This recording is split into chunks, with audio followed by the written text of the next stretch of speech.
Следующий город Пусан, но сначала нужно найти автовокзал.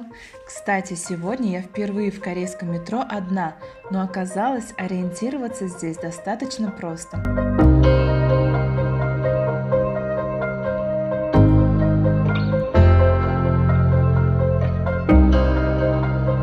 고객 여러분의 안전을 위해 좌석에 부착된 안전벨트는 꼭 착용해 주시기 바랍니다. Сеул и Пусан находятся по разные стороны страны. Дорога в 380 километров занимает примерно 4 часа. Для корейцев это ужасно много, поэтому междугородние автобусы у корейцев не в приоритете. Они предпочитают поезда либо самолеты, но что для русских 4 часа, правда? Всегда можно найти, чем занять себя в это время. Наблюдать за проплывающими горами и промзонами, писать посты для Инстаграма, как делала это я. А можно спать всю дорогу или смотреть корейское ТВ, как делали мои соседи. Кстати, об автобусах. Что тебя ждет на скоростном междугороднем экспрессе? Есть несколько уровней комфорта. В среднем цены за проезд от 15 до 55 тысяч корейских вон. На люксовых автобусах внутри есть даже туалеты. Итак, мы проехали половину пути. Надо сказать, что очень комфортно ехать в этих автобусах. Вот, а сейчас у нас остановочка для перекура. И пока никого нет, хотела быстренько показать вам автобус. Мне кажется, в самолете мне не было так удобно, как здесь. Огромные расстояния между креслами влюбят в себя сразу. Удобный подголовник, поднимающаяся подставка для ног. Уверена, эти 380 километров пролетят незаметно. Также здесь есть кондиционер, телевизор, по которому крутят корейские шоу. Для тех, кто хочет не только смотреть, но и слушать, есть специальный разъем для наушников. Также на панели можно регулировать громкость ТВ и положение кресла. В общем, едь и наслаждайся. Дорожное движение правостороннее, асфальт серого цвета. На этом сходство с нашими дорогами заканчиваются. Начинаются местные особенности. Например, туннели. Большинство издают звук сирены и имеют мигалки. Это сделано для того, чтобы привести в чувство засыпающих водителей.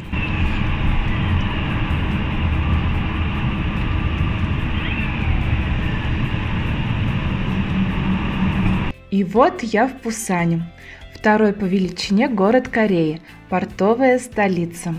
В отличие от Сеула, к Пусану я не готовилась и ни о каких достопримечательностях я не знала. Решила, буду импровизировать. Заселившись в комнату, хозяин квартиры вручил мне карту, на которой отмечены главные туристические районы. И так как сейчас время ужина, я отправляюсь на улицу со множеством ресторанов. Здесь начинаются поиски еды. Я сейчас покажу то, что может разорвать сердце слабонервным. Итак, раз, два, три. Вы только посмотрите на это. Как они там выдерживают, я не знаю, но это они такие милые.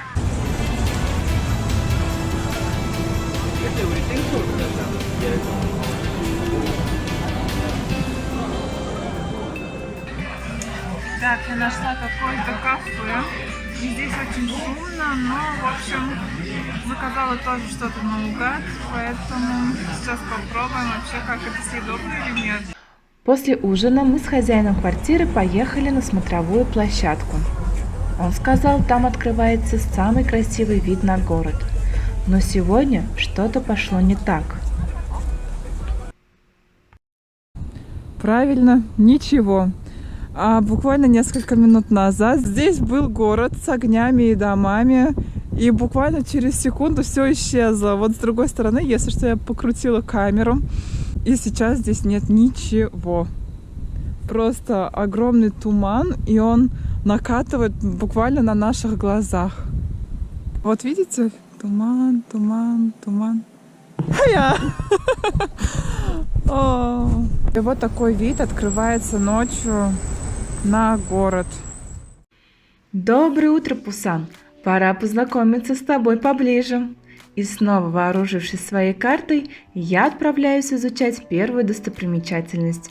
Я не знаю, что меня там ждет, не гуглила. Это будет для меня сюрпризом. Немного заблудившись и проехав лишние остановки, я все же нашла нужную локацию. Первым делом попадаешь на аллею с сувенирными лавками и уличной едой. Что-то необычное со специфическим запахом. А дальше...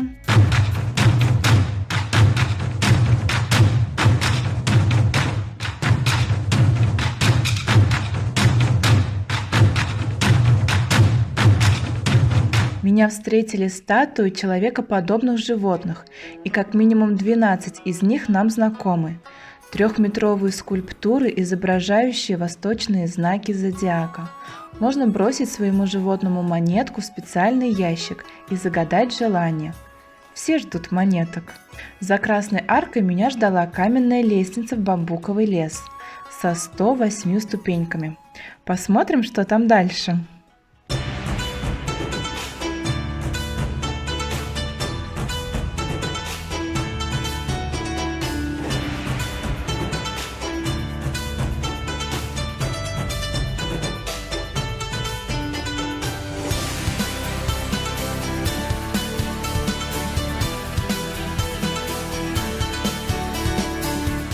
Храм Хайдонг-Йонггун является одним из самых впечатляющих буддийских храмов в Южной Корее. Ведь большинство храмов находится в горах, а этот расположился вдоль береговой линии. Именно ради этого вида большинство туристов приезжает сюда. Вообще на территории очень много статуй. Например, если женщина дотронется до живота одной из них, то у нее непременно родится сын. В детстве у меня дома было много нецки. Кто их помнит? Так вот, оказавшись в этом храме, все нецки из детства увеличились в размере и словно ожили.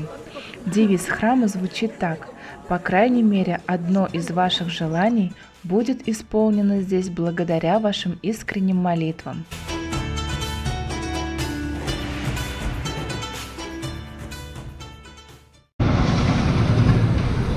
Итак, я пришла на Хонде Бич. Когда я смотрела выпуск «Орел и решки», они где-то здесь закапывали бутылку.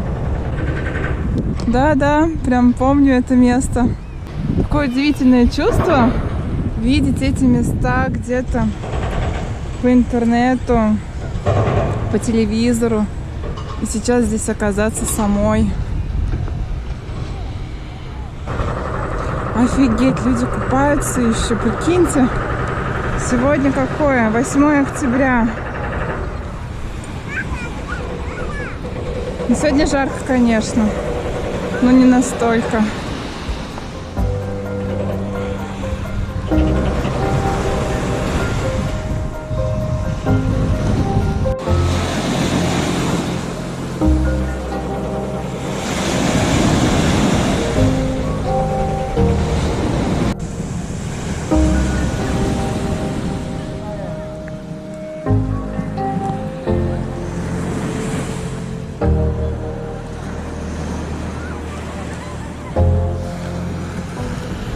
А также я хотела рассказать о приключениях, которые произошли со мной вчера.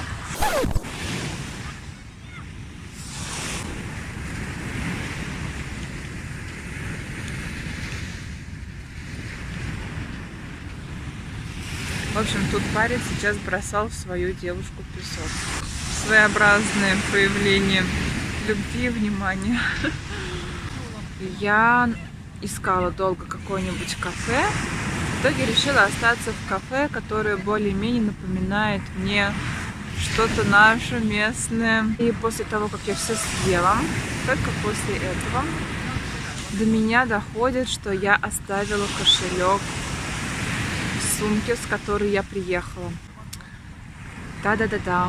Тут я уже реально не знала, что делать. И по закону подлости телефон просто перестал работать, то есть, я не знаю, карта у них не считывалась. Она пыталась мне и номер карты дать, мы вводили, ничего не получалось, через банк тоже ничего не получалось. И вот после, наверное, минут 10 таких моих мучений подходит мужчина. Я думаю, что ему было лет 40. Он спрашивает что-то на корейском, они разговаривают, общаются. После этого она спрашивает у меня, а с какой вы страны? Я говорю, что я из России. И она дальше общается с этим корейцем. И через какое-то время он уходит.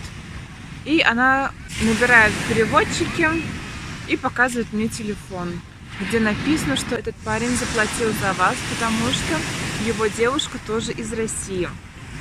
Конечно, это, наверное, был единственный мой выход на тот момент. И когда я вышла, этот мужчина все еще находился вместе со своими друзьями возле входа, он там сидел на скамейке. Просто я подошла к нему и сказала спасибо большое, и он так засмущался. Мне стало от этого еще больше стрёмно.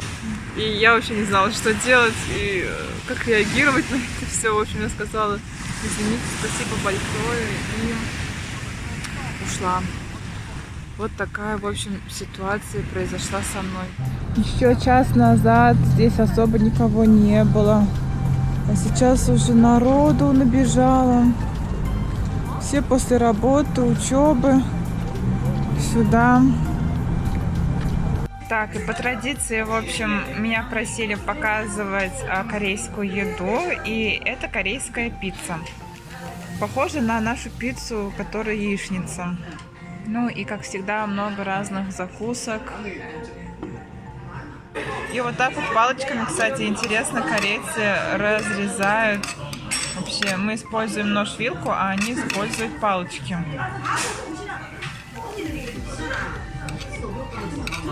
Пьем вот этот суп, потом едим вот эту вещь, пиццу.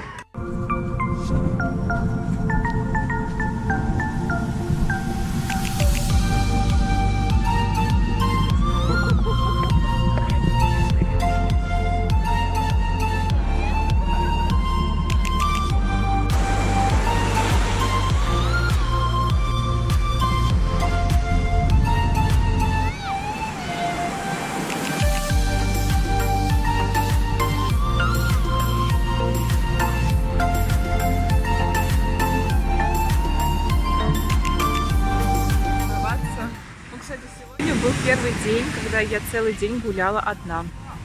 Вот, с утра я вышла, и до сих пор я тут на улице одна. И надо сказать, что нормально. Я все справилась, я это нашла. Я, правда, пару раз проехала мимо своей остановки, но ничего. В итоге я вернулась, и все, что хотела, я посмотрела. Так что такие вот приключения в Пусане.